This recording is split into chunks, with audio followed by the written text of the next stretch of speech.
Saludos amigos y bienvenidos pues una vez más al reporte financiero semanal que te traigo para ponerte al día de cómo está el panorama mundial. Esta semana empiezo pues con una noticia clave, es una noticia política que realmente afecta al mercado. Incluso para aquellos que piensan que no afecta al mercado, pues podemos demostrar por qué sí afecta al mercado, ¿vale? Y es con la portada de Garrison, de Ben Garrison, una vez más, un tipo muy polémico. Alguna vez he utilizado portadas suyas, hace este tipo de cómics. Alguna vez he utilizado portadas suyas porque algunas son muy...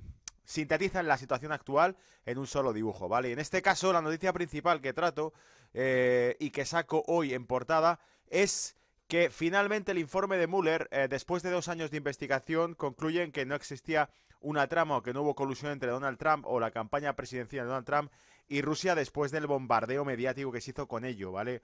Una propaganda masiva hablando al respecto.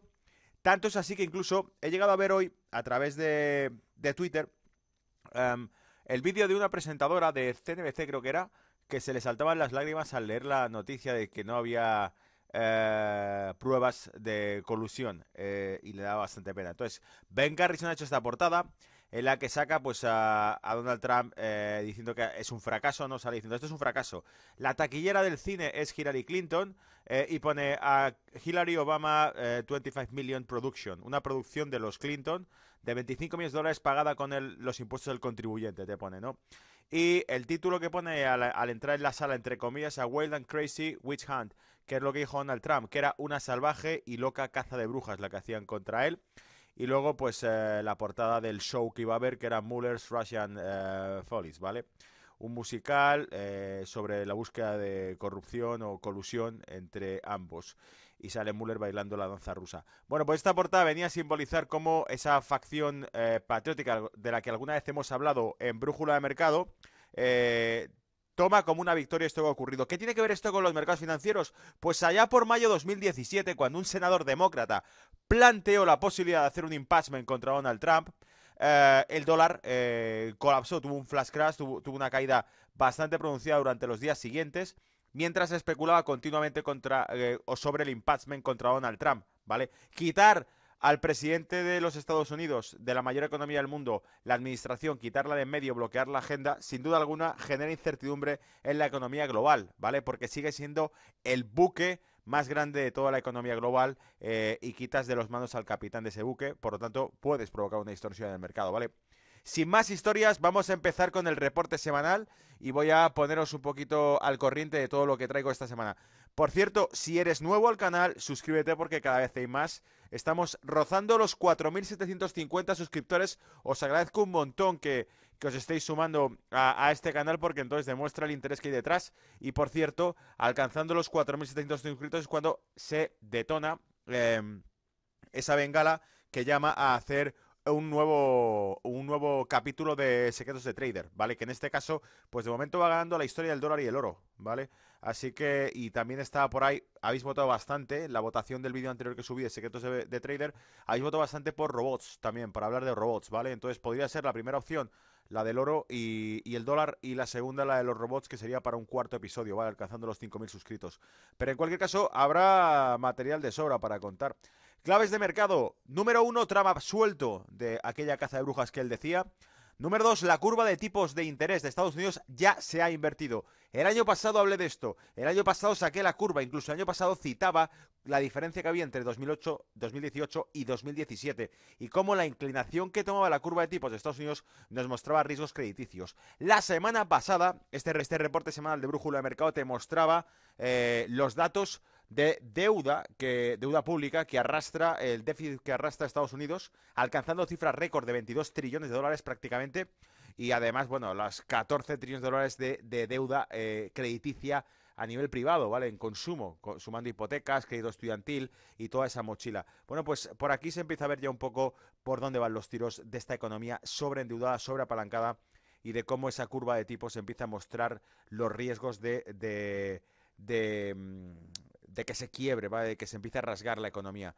Llega la estaflación y aquí vamos a hablar exactamente de que si no existe crecimiento, y hemos mostrado la semana anterior los primeros datos recesivos de Europa, en Italia y Alemania, si no existe crecimiento y sin embargo está subiendo el crudo, como mostraré después en el reporte gráfico, y como ya anunciamos hace unas 2-3 semanas atrás con un hombro cabeza hombro invertido en los mercados del crudo, que se iba a producir una subida del crudo, entonces habría inflación, pero sin crecimiento, y eso se llama estaflación y es un indicio muy negativo, ¿vale? Tiempos duros.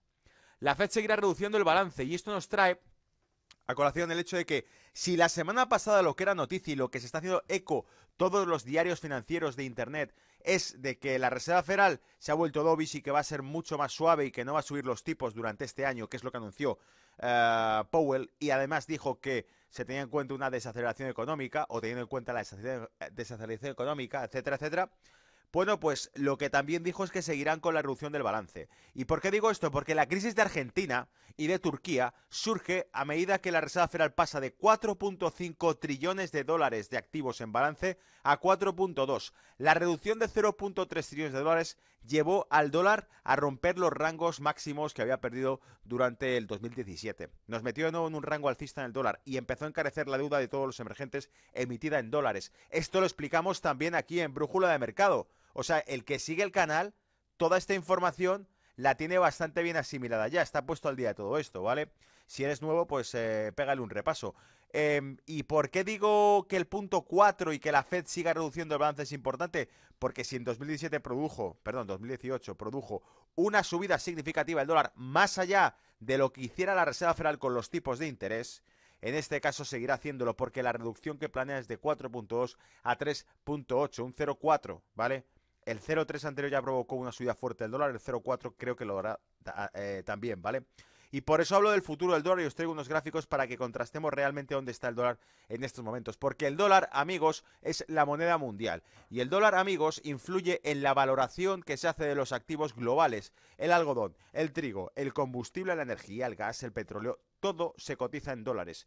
Es la fábrica de dinero del mundo. Se imprimen dólares, se impregnan y se exportan al mundo entero, porque cada nación del mundo que ponga en marcha la calefacción, que tenga coches y que tenga transporte, deberá comprar dólares para poder comprar crudo, ¿vale? Mientras China no consiga conquistar los mercados financieros globales, y en eso está, ¿vale? Porque en 2018 ya lanzó su Petroyuan. Escuela austríaca, reseteo monetario. Esa relación que hay, porque vamos a citar a uno de los padres de la escuela austríaca cuando habla de esas medidas de los bancos centrales. Una cita bastante antigua que nos retrotrae a cómo el pasado quedaba ya entonces previsto por este tipo de economistas de la escuela austríaca y cómo, pues al fin y al cabo, se acerca al precipicio. Aunque también citaremos las sabias lecciones de Keynes sobre el dinero y la riqueza. Pero Keynes ha sido muy criticado, ojo, criticado además post-mortem por otra escuela de economistas, pero Keynes también tenía algunas frases que como traders, aquellos que operáis mercado y que invertís en bolsa, es magnífica. O sea, hay alguna frase de Keynes que son propias de un trader de bolsa más que de un economista doctrinal y un economista dogmático, aburrido. No, este hombre para mí tenía algunos puntos de visión de soñador, de ser un genio en ese tipo de aspectos, ¿vale? Y por eso la sacaremos. Y por último, y esto es otro bombazo que traigo, por supuesto, para cerrar el reporte semanal, ¿vale? Este semanal financiero que hago. Italia se revela. Y es que Italia pasa ahora, y os he traído la noticia por ahí recortada, y os he traído también el Twitter que ha publicado el Consejo de Seguridad Nacional de Estados Unidos al respecto, hablando sobre Italia y sobre China. Italia se une a la iniciativa del el Road Belt Initiative. El Road Belt Initiative es la iniciativa de la Ruta de la Seda sin fronteras que implica 64 naciones y que ocupa pues 3 continentes, que llega hasta África pasando por toda Europa y Asia, ¿vale? Ese proyecto de libre comercio, pues Italia resulta que ha firmado un acuerdo con China, evidentemente poniéndose en contra a Europa, sobre todo a Alemania, que es la industria Europa, que hace firmando con industria china cuando tiene la industria Europa y debe comprarla, ¿vale? Entonces yo creo que Italia ahí se abre una puerta. Bueno, paso a la principal noticia porque ahora entremos al detalle. Trump absuelto de las acusaciones de colusión rusa. Y te pone aquí, entre otras, US media suffer panic attack after Mueller fails to deliver on much anticipated Trump indictment, ¿vale? Y te dice que los medios masivos norteamericanos cunden en pánico, no todos. Por ejemplo, la Fox no ha sido uno de los canales que más le ha dado carrete a esta historia, pero dice, los medios de comunicación cunden en pánico cuando Mueller finalmente entrega su informe diciendo que no hay pruebas de colusión, ¿vale? Y Max Keiser, que alguna vez hemos sacado algún comentario suyo, que ya sabéis que es este personaje excéntrico británico y que fue broker durante muchos años, citaba aquí, now the decks are clear, Russian Gate Ox discredited, vale, se desacredita la farsa del Russian Gate, que así es como lo llamaron muchos, el Russian Gate, ¿vale? Por eso pone el hashtag Russian Gate, porque era el escándalo de Russian Gate. Incluso aquí en Brújula de Mercado, hace ya por el año anterior, hace un año más o menos, os comentábamos cómo existía esa relación entre el Departamento de Justicia, el FBI y la campaña de Donald Trump, en la cual se decía que la administración de Obama estaba al corriente de que se está investigando a Donald Trump durante las elecciones, lo cual iría en contra de la ley, que estuviese que la auténtica colusión era el Departamento de Justicia bajo la administración de Obama junto con el FBI obstruyendo un proceso electoral norteamericano, ¿vale? Pero eso quedó ahí porque no prosperó tampoco, pero en su momento hicimos eco de algunos artículos que hablaban al respecto de eso, o sea que trato de traeros lo mejor de lo mejor, ¿vale? Trato de traeros la botella con etiqueta negra que no se encuentra fácilmente a través de internet, para que os pongáis realmente al día de la verdad que está subyacente a todo esto, ¿vale? Trump y Putin hopefully will meet and plan peaceful resolutions to global tensions.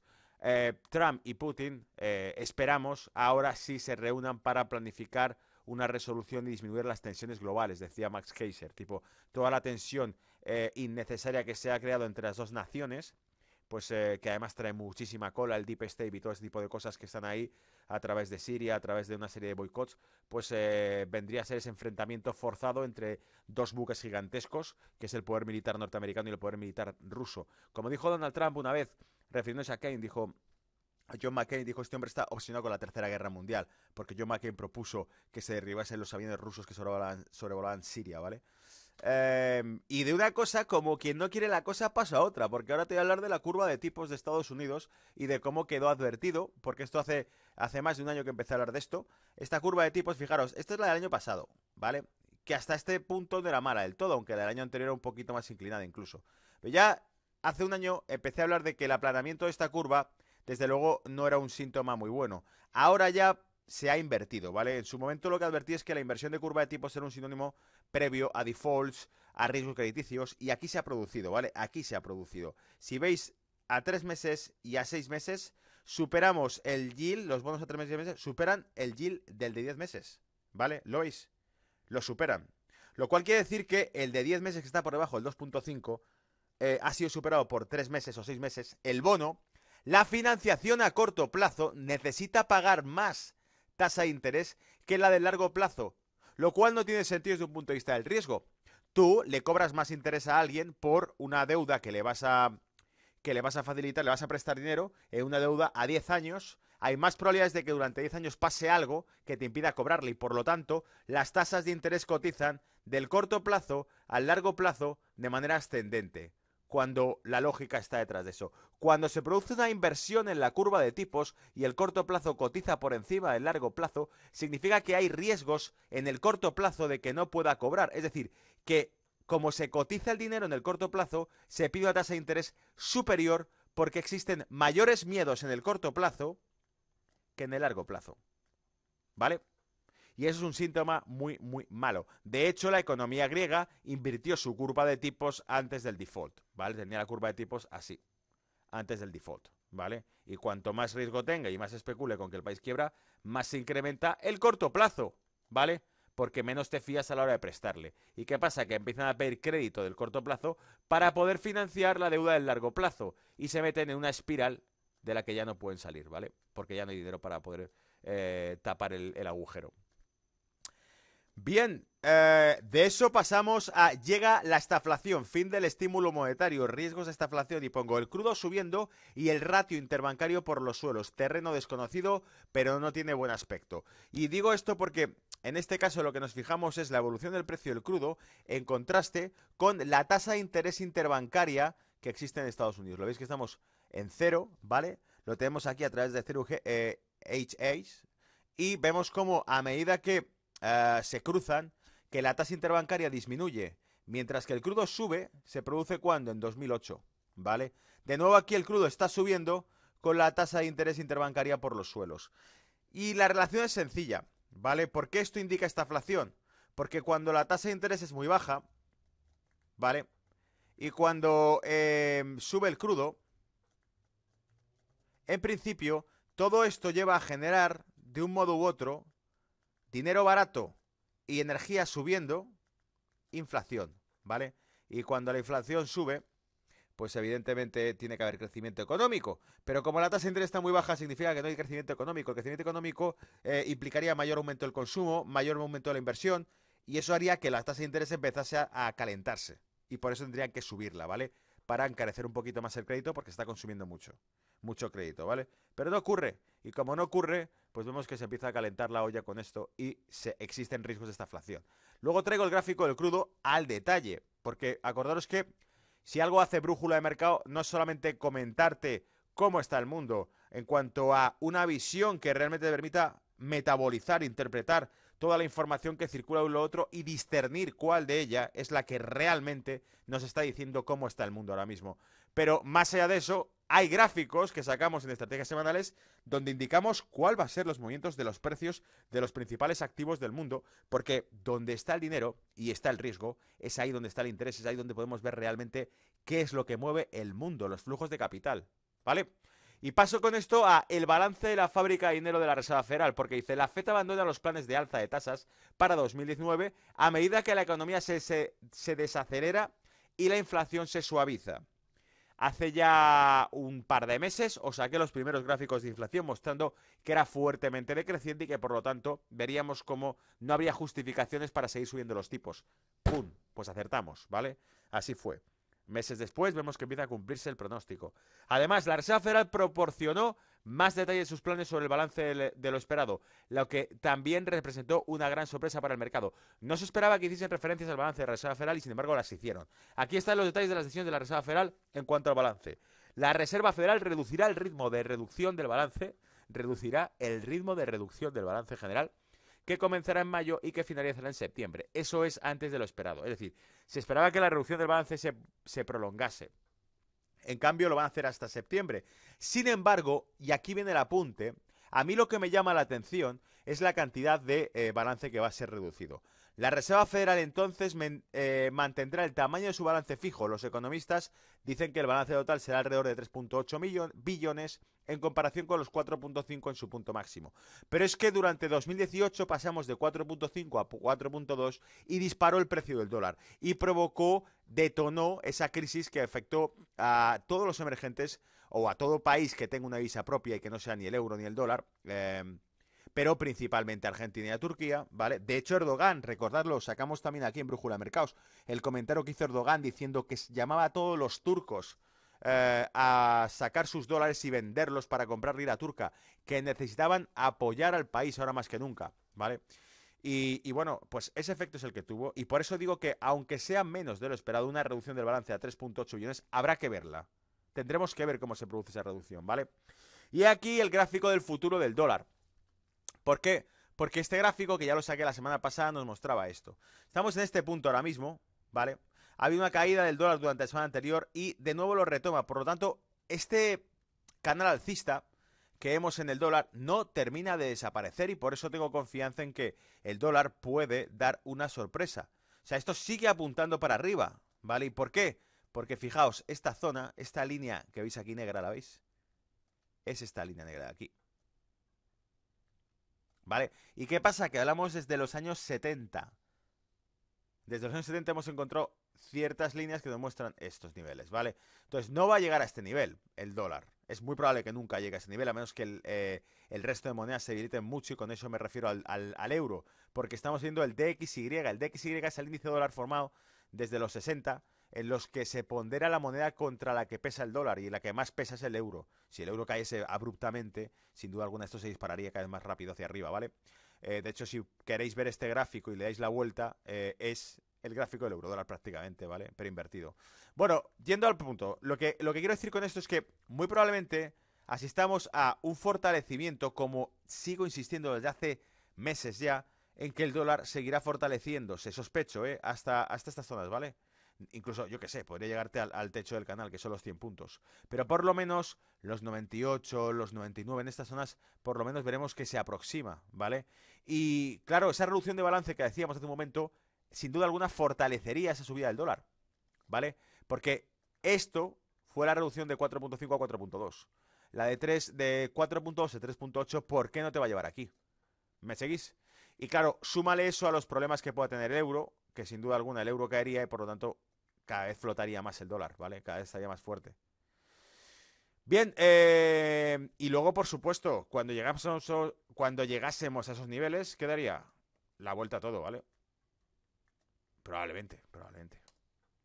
Bien, paso con esto a lo siguiente. A menos que exista una revolución, a menos que exista un cambio en el sistema monetario actual, pero un cambio tan duro que sea histórico como el Bretton Woods, ¿vale? ¿Y por qué digo un cambio? Porque aquí os enseño, al fin y al cabo, el proceso de pérdida de poder adquisitivo del dólar a nivel histórico. Ahora lo comentaré, pero primero citemos a Jesse Colombo, ¿vale? Porque Jesse dice aquí, Fed keeps rates unchanged. La Fed mantiene los tipos sin cambios. Signals no rate hike this year. No hay señales de aumento de tipos este año, ¿vale?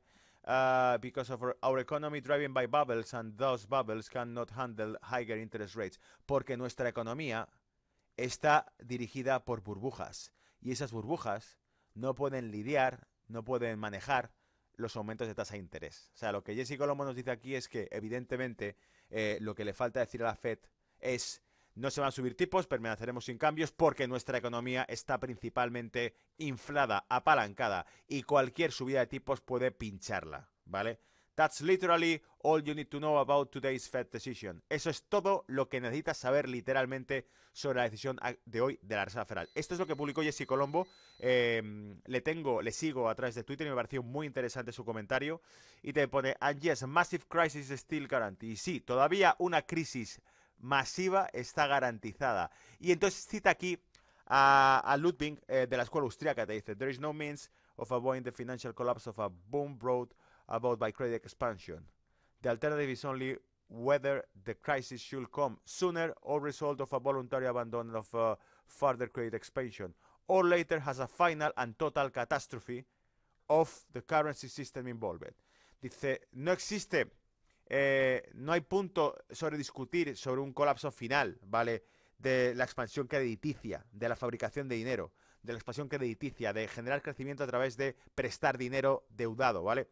No existe discusión sobre eso. Te dice, lo único que existe es si habrá crisis will come sooner as a result of en un futuro, alternativamente se producirá la crisis y mientras tanto la vamos posponiendo, ¿vale? Voluntariamente abandonando la expansión crediticia o si finalmente decidimos un colapso total, ¿vale? Dice, o bien lo posponemos o bien later has a final and total catastrophe of a currency system involved. O bien se va ganando tiempo ahora o bien se pospone, pero lo que no hay duda es que habrá un momento en el que esto lleve a ese colapso. Por eso hablamos de ¿qué? Del reseteo monetario, porque el reseteo monetario viene a significar que cuando el sistema monetario actual se ha vuelto un riesgo, y no un riesgo porque queme o haga daño, es un riesgo sencillamente porque distorsiona por completo la economía a estatales extremos que ya es muy difícil estimar cuánto será el dinero del futuro. Y simplemente cuando es imposible, o sea, es como si viésemos una especie de hiperinflación global en lo que se refiere a la masa monetaria. Hiperinflación, ¿vale? En cuanto se refiere a la masa monetaria. Entonces, este gráfico, por ejemplo, que alguna vez lo he sacado, viene a explicar cómo el poder adquisitivo, ¿vale? El purchasing power of US dollar, cae o se desploma desde 1913 con la creación de la Reserva Federal. Cuando el dinero deja de ser dinero, ¿vale? En el 33, recordad, se prohíbe illegal to hold gold coins, se prohíbe la posesión de oro como activo, ¿vale? De inversión, se prohíbe la posesión particular de oro como activo de inversión. ¿Vale? Por eso dicen que primero quitaron el oro de las manos del público y luego fueron cambiándolo todo. Entonces, cuando esto ocurre, se quita el oro de las manos del público. Por cierto, en el 44 y con Bretton Woods se quita el oro de los países. Aquí es de los americanos, después del resto del mundo, ¿vale? Cuando esto ocurre y cuando se va quitando el oro, lo que se persigue realmente es mantener, al fin y al cabo, las reservas de oro que respaldan el dólar, pero después suspenden el dólar. Y de hecho, una anécdota que te invito a que investigues, la podremos comentar en el vídeo que haga detallado sobre la historia del dólar y del oro, ¿vale? Pero una anécdota que hay es que un profesor de Harvard se negó a cumplir con ese decreto y se negó a entregar sus inversiones de oro, sus ahorros de oro, se negó a entregarlos y fue metido en la cárcel, fue arrestado, ¿vale? Y fue condenado, fue sentenciado, se le enchironó, se le encarceló, ¿vale? Así que esto es serio. Bueno, y más allá de eso, sacamos, por supuesto, otro gráfico que también viene a mostrar un poquito esta historia. Poder adquisitivo del dólar y la evolución del precio del oro. Y veis cómo a medida que el poder adquisitivo del dólar cae, el oro sube. ¿Vale? Y te pone cuántas veces ha multiplicado su valor y cuánto ha perdido de valor el propio dólar. ¿Vale? Vemos cómo ha perdido más del 98% de su valor, mientras que el oro se ha multiplicado pues prácticamente por 70, ¿vale? Actualmente por 53. Su valor desde entonces, desde su origen, desde que el dólar empezó a colapsar, ¿vale? Bueno, hablo con esto de dinero o riqueza, porque ya que hemos citado a la escuela austríaca, pues saco un guillo y cito también a Keynes, que sé que provoca mucha discusión entre los economistas, y este canal lo siguen bastantes de ellos y gente que trabaja bastante el mercado financiero y que seguro que opina al respecto, ¿vale? Fiat Money and Credit Expansion de Virtuous Cycle. Y aquí, este ciclo virtuoso, que no deja de ser también otra cosa, que luego me lo decís en los comentarios, pero es que esto también explica la esencia del reseteo monetario, ¿vale? El reseteo monetario está muy de moda ahora, pero no es nada nuevo. ¿Por qué? Porque la alquimia generada por dinero fiduciario siempre ha existido. Fíjate que dice, aumento del crédito, crecimiento económico. ¿Por qué? Porque facilita la inversión. Se produce crecimiento económico sencillamente porque hay dinero que invertir en activos, ya sea capital o activo físico, aunque el dinero sea fido, aunque sea dinero irreal, ¿vale? Crecimiento económico, long-term confianza. Long-term confidence. Aumenta la confianza en el largo plazo porque se produce crecimiento económico. Y esto es normal. Cuando el dinero se fabrica y aumenta la masa monetaria, ya lo he explicado en la entrevista de Intereconomía, cuando aumenta la masa monetaria el dinero está más barato. Y si el dinero está más barato, es más fácil acceder al crédito. Y cuando se accede al crédito se invierte. Y cuando se invierte en dos cosas. O bien en capital o bien en trabajo. O contrato a más gente o bien amplío el negocio. ¿Vale? Y tanto si contrato a más gente como si amplío el negocio, lo que persigo es que aumentar la producción. Y si aumenta la producción, la tasa de inflación disminuye. ¿Vale? ¿Por qué? Porque la tasa de inflación es la relación que existe entre la masa monetaria y el Producto Interior Bruto de un país. ¿Ok? Support Value of Money. Claro, al haber aumentado la producción, el dinero que se había fabricado a priori, el que se fabricó con el crédito, resulta que ahora está respaldado ¿con qué? Con un aumento de la producción y del crecimiento económico. Ahora sí hay respaldo, ¿vale? Y por eso se produce la estabilidad de precios, que lo he explicado ya en alguna ocasión, pero aquí viene explicado con este ciclo, ¿vale? La estabilidad de precios, para generar una estabilidad de precios, volvemos a una expansión monetaria en el momento que veamos que se vuelven a estancar los precios. Es decir, el ciclo puede completarse. De hecho, de los 40 hasta los 70, esa fue la alquimia que produjo la economía keynesiana. Y os recuerdo que fue una época de crecimiento económico fuerte y de pleno empleo, ¿vale? Solo que en los 80 aparece el control monetario de los bancos centrales, amigos. Por eso, cuando hablo de esto, estoy hablando de los orígenes de la causa del reseteo monetario, ¿vale? De por qué es necesario hoy. Porque fueron entonces cuando los bancos centrales tomaron el control del dinero, ¿vale? La pregunta es, ¿son públicos o privados? Y por eso, por cierto, hemos citado a Keynes, markets can't remain irrational longer than you can remain solvent. Esta frase es la frase de un trader, ¿vale? El que no haya operado nunca en mercados financieros y sobre todo el que no haya operado nunca en mercados financieros con derivados, no entiende esto. Pero el que lo haya hecho sabe que esta es la esencia de la gestión monetaria que llevas en derivados financieros y en hedge funds, ¿vale? Es más importante la irracionalidad que mantenga el mercado que tu solvencia. El mercado puede hacer lo que no esperas durante más tiempo que tú aguantar hasta que te dé la razón, ¿vale? Eso nos ha pasado a todos. Teníamos una posición, era alcista o bajista, era de cajón, que tenía que subir o que tenía que bajar, era algo obvio, pero no ocurría. Y el mercado podría aguantar mucho más tiempo que tú ese movimiento, ¿vale? Y aquí otra cita más, la privatización del dinero. Y te dice, fíjate cómo el origen en realidad, esto es la misma historia. El dinero se privatizó. ¿Por qué? Porque si el dólar original era cambiable por reservas de oro, el dólar nuevo era cambiable por notas, papeles de la Reserva Federal, ¿vale? Esto es dinero, esto es deuda. Y fin de la película, ¿vale? Y te dice, by continued process of inflation, governments can confiscate secretly and unobserved an important part of the wealth of their citizens. Por el continuo proceso de crear inflación, los gobiernos pueden confiscar secretamente y de manera no observable una importante parte de la riqueza de sus ciudadanos. Solo que hoy en día, y el reseteo monetario nos estaría hablando en concreto de no los gobiernos, sino los bancos, que son los que emiten el crédito, ¿vale?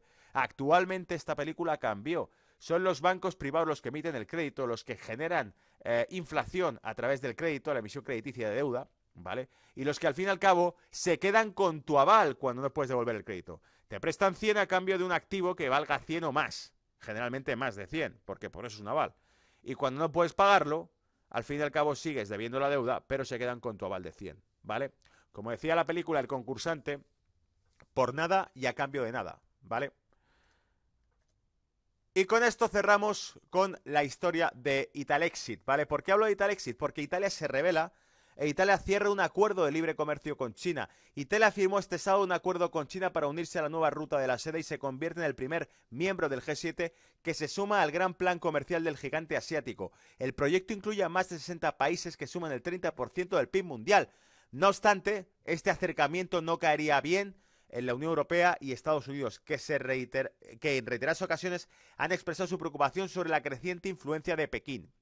Y aquí viene el comentario que sacamos de Daily Coin.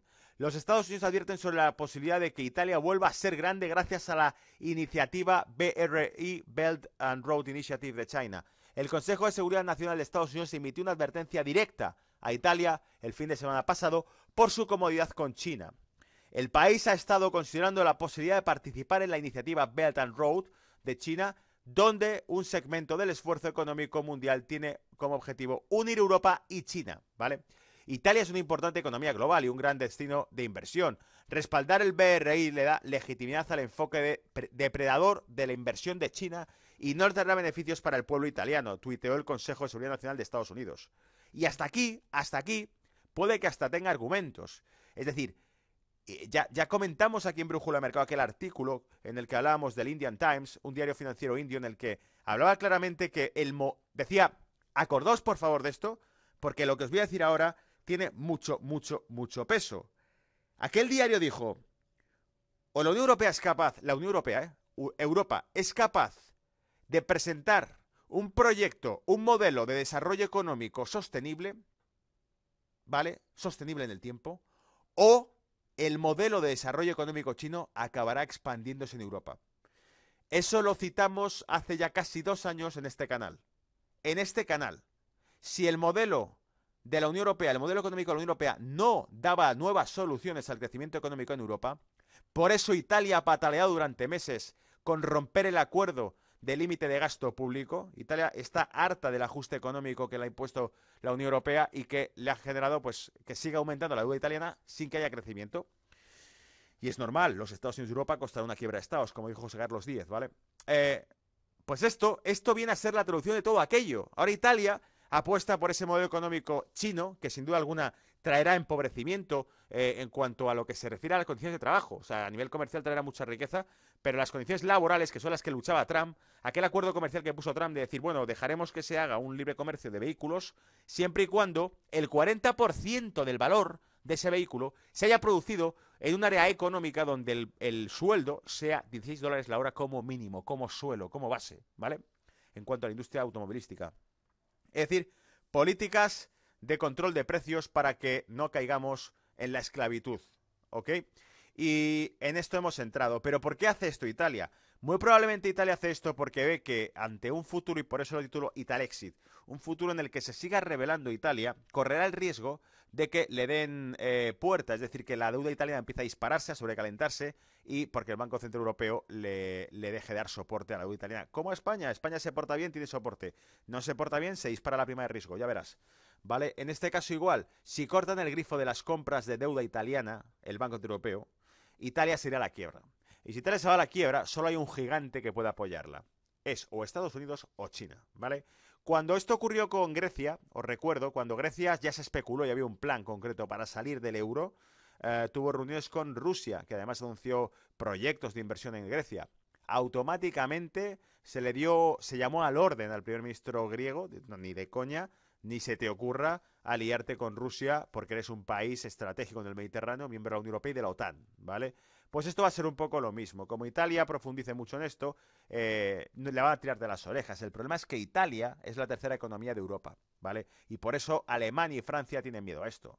Y cierro la noticia, ¿vale? Dice, el primer ministro italiano, Giuseppe Conte, cree lo contrario. Conte ha invitado al ministro de Relaciones Exteriores y se ha unido a los euroescépticos de la derecha en su esfuerzo por una cooperación más estrecha con China. Con todas las preocupaciones necesarias, la adhesión de Italia a una nueva ruta de la seda representa una oportunidad para nuestro país, dijo Conte el viernes. Y aquí arriba, amigos, atención a esto porque es la guinda del pastel, el Consejo de Seguridad, National Security Council de Estados Unidos dice, Italia is a major global economy and great investment destination. Entonces, BRI lends legitimacy of China predatory approach to invest and will bring no benefits to the Italian people, ¿vale? Bueno, pues con este inglés cervantino os cuento básicamente lo que hemos leído aquí abajo. Y es esa advertencia que lanza el Consejo Nacional de Seguridad de Estados Unidos diciendo que alimentan o legitiman la inversión depredadora china, ¿vale? Y es que de eso va la historia, de inversión, de que si Italia está buscando socios, Italia lo que está buscando es alguien que la respalde si se enfrenta a la Unión Europea, ¿vale? En mi opinión. Esto es brújula de mercado, me puedo estar equivocando. Y este es el mapa de dónde va la película, ¿vale? Para que os hagáis una idea de cómo va la historia. Unificar Asia, África, Europa en una única ruta de libre comercio. Un proyecto abismal, gigantesco. Nunca se ha hecho nada de tal envergadura y que implique tantísima inversión, ¿vale? Bueno, eso es todo para esta semana, que no es poco, creo. Espero que te haya gustado el reporte, que te suscribas y que lo compartas en redes sociales. Por cierto, os dejo en la descripción el acceso a la nueva sesión de live trading de esta semana que haré en Swissquote con Álvaro García, ¿vale? Para que podáis ver, porque la semana pasada publicamos varios gráficos que han ido bastante bien. Los comentaremos ahora en la sección de estrategias semanales, ¿vale? Chao.